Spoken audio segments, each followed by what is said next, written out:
Dahil guys, hindi ka pa pamilyar sa aking channel, i-click lamang ang subscribe button para lagi kang updated.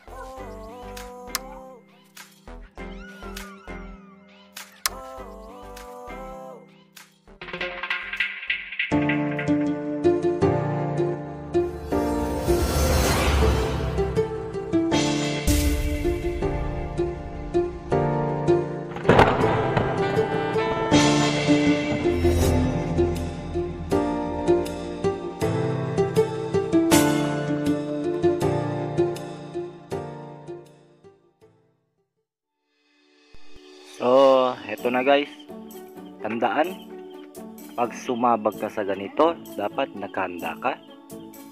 Parang alam mo na pupunta ka ng gera, dapat nakakargado ka. Ganun po yun. So guys, wala nang paligoy-ligoy pa, ituturo ko na. Pagkatapos mong ihanda, nakahanda na yung pasyente.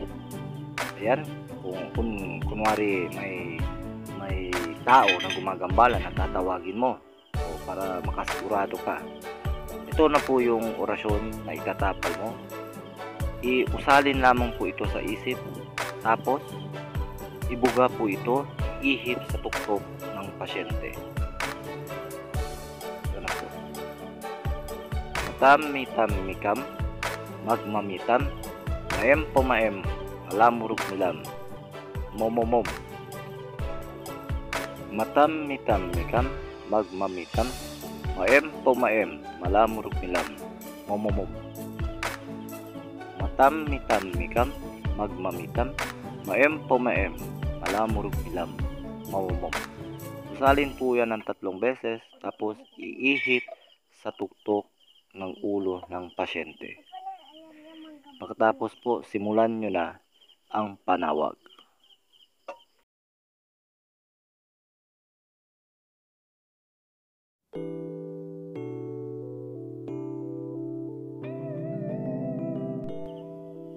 Shoutout nga pala dyan sa Davao City, Pacifico Raboy. Yan tol, sinoutout ko na. Salamat sa iyong pakikipagsubaybay ha.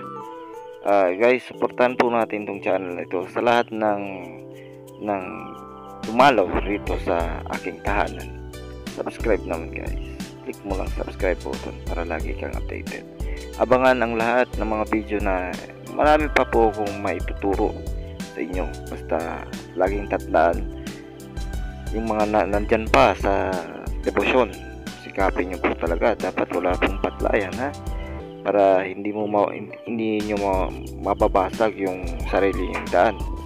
Kasi po, tandaan nyo, dapat gawin nyo po yan nang walang patla. Tatapos nyo po yan sa babae 48 days, so mga lalaki naman is 49 days. Good luck po sa inyo. At sa mga yan, sa mga ready na din na gusto nang makipagsabak sa combat yan, huwag muna kayong mainip. O, paghandaan nyo muna. Parang bahay, paghandaan nyo. O, paghandaan nyo. O, sige guys, maraming salamat po. Pax.